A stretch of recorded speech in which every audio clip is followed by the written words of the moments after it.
Saya ingin menanyakan tentang RUU PPRT. Sebentar. RUU PPRT ini sudah digantung 20 tahun dan saat ini telah memasuki hari ke-150 aksi demo mogok makan untuk mengesahkan rancangan undang-undang perlindungan pekerja rumah tangga.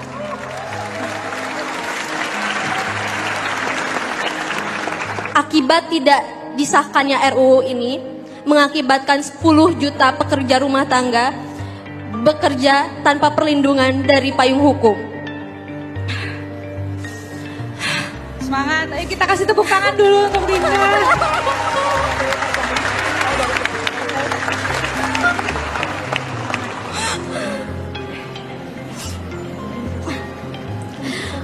Karena pengesahan RUU ini ada masalah tentang bias gender, lalu perbedaan kelas sosial, dan juga relasi kekuasaan, sehingga banyak sekali kasus yang akhirnya berujung damai karena kekuasaan dari majikannya. Yang ingin saya tanyakan adalah, seperti yang kita semua tahu, pengesahan RUU ini ada di tangan para pejabat, yang dimana mayoritas dari pejabat pasti mempekerjakan pekerja rumah tangga yang didominasi oleh perempuan.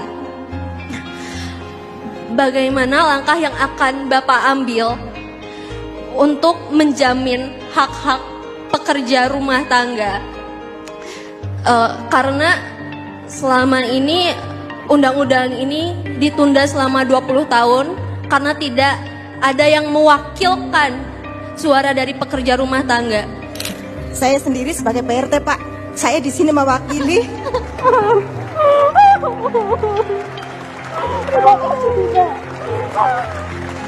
Terima kasih. Kamu udah menyuarakan suara PRT. Saya sendiri sebagai PRT. Saya udah mungkin lebih dari 25 tahun, mungkin bahkan lebih. Apakah Amin kelak mendukung pengesahan UU untuk perlindungan pekerja domestik atau PRT di Indonesia? Kami sudah berjuang 20 tahun lebih, tetapi dihambat di DPR. Bagaimana terobosan Bapak mengingat koalisi Bapak kecil hanya 3 partai? Seperti itu. Saya dari Jala PRT mewakili 6 juta PRT di seluruh Indonesia.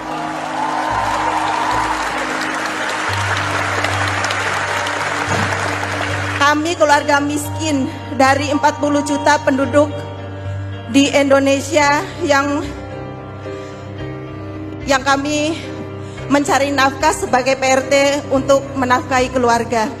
Terima kasih.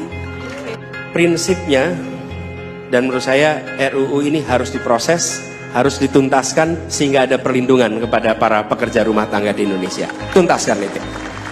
Dan ada beberapa prinsip yang harus dipenuhi. Satu, memastikan penghidupan yang layak. Itu nomor satu. Yang kedua, kita harus memastikan adalah jam kerja yang manusiawi. Karena ini mendasar sekali. Kemudian yang ketiga, perlindungan sosial, perlindungan kesehatan bagi pekerja rumah tangga. Ini yang harus kita lakukan. Dan tidak kalah penting, ada pencegahan atas eksploitasi pekerja di bawah umur.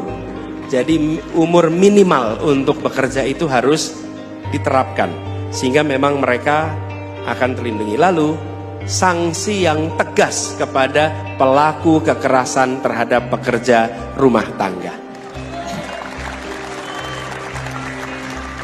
Dan kita di pemerintah harus menyediakan balai-balai pelatihan sehingga mereka memiliki keterampilan yang membuat mereka bisa bekerja lebih baik dan mudah-mudahan mendapat pekerjaan yang lebih baik.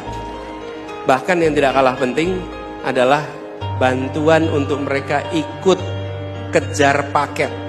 Karena banyak pekerja rumah tangga adalah anak-anak yang putus sekolah di kampungnya. Kalau mereka berada di perkotaan, mereka harus diberi akses, berikan hak untuk belajar lewat PKBM sehingga mereka bisa dapat kejar paket A atau paket B atau paket C, sehingga mereka bisa mengerjakan itu. Kami punya pengalaman Bu soal ini.